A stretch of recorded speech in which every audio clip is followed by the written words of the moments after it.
ಬೆಂಗಳೂರಿನ ಕುಂಬಳಗೋಡು ಪೊಲೀಸ್ ಠಾಣಾ ವ್ಯಾಪ್ತಿಯ ಕನ್ನಿಕಾ ಬಡಾವಣೆಯ ಇದೇ ಮನೆಯಲ್ಲಿ 7 ವರ್ಷದ ಸಿರಿ ಎಂಬ ಮಗುವನ್ನ ತನ್ನ ಮಲತಂದೆ ಕೊಲೆ ಮಾಡಿರತಕ್ಕಂಥದ್ದು. ದರ್ಶನ್ ಎಂಬಾತ ಕೊಲೆನ ಮಾಡಿದ್ದಾನೆ ಅಂತ ಹೇಳಿ ಮಾಹಿತಿ ಲಭ್ಯ ಆಗಿರ್ತಕ್ಕಂಥದ್ದು. ನೀವೀಗಾಗಲೇ ಟಿವಿ9 ದೃಶ್ಯಾವಳಿಯಲ್ಲಿ ಗಮನಿಸಬಹುದಾಗಿದೆ. ಕುಂಬಳಗೋಡು ಪೊಲೀಸ್ ಠಾಣಾ ವ್ಯಾಪ್ತಿಗೆ ಒಳಪಡುವಂಥ ಕನ್ನಿಕಾ ಬಡಾವಣೆ ಕಳೆದ 2 ವರ್ಷಗಳ ಹಿಂದೆ ಶಿಲ್ಪಾ ಎಂಬಾಕೆ ತನ್ನ ಮಗಳು ಸಿರಿ ಜೊತೆಗೆ ಈ ಒಂದು ಮನೆಯಲ್ಲಿ ವಾಸವಾಗಿರ್ತಾರೆ.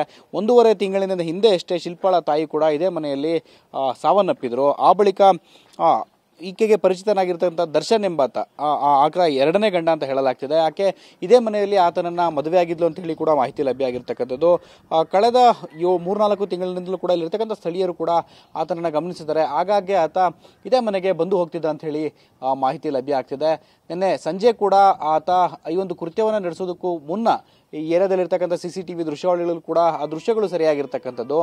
ಮೊದಲನೇದಾಗಿ ಸಂಜೆ 5 ಗಂಟೆ ಸುಮಾರಿಗೆ ಶಾಲೆಯಿಂದ ಬಂದಂತಹ 7 ವರ್ಷದ ಮಗಳು ಸಿರಿಯನ್ನ ಆತ ಹೊಡೆದು ಇದೇ ಒಂದು ರಸ್ತೆಯಲ್ಲಿ ಮನೆಯ ಒಳಗಡೆ ಕರೆದುಕೊಂಡು ಬರತಕ್ಕಂಥ ದೃಶ್ಯಾವಳಿಗಳನ್ನು ಕೂಡ ಇಲ್ಲಿರ್ತಕ್ಕಂಥ ಸ್ಥಳೀಯರು ಗಮನಿಸಿದ್ದಾರೆ. ಆ ಬಳಿಕ ಆತನನ್ನ ಪ್ರಶ್ನೆಯನ್ನು ಕೂಡ ಮಾಡಿದ್ದಾರೆ. ತನ್ನ ಮಗಳನ್ನ ಟ್ಯೂಷನ್ಗೆ ಹೋಗ್ತಕ್ಕಂಥ ಹಿನ್ನೆಲೆಯಲ್ಲಿ ಆಕೆಯನ್ನ ಹೊಡೆದು ಕರೆದುಕೊಂಡು ಹೋಗ್ತಿದ್ದಾಗೆ ಆತ ಹೇಳಿರ್ತಕ್ಕಂಥದ್ದು.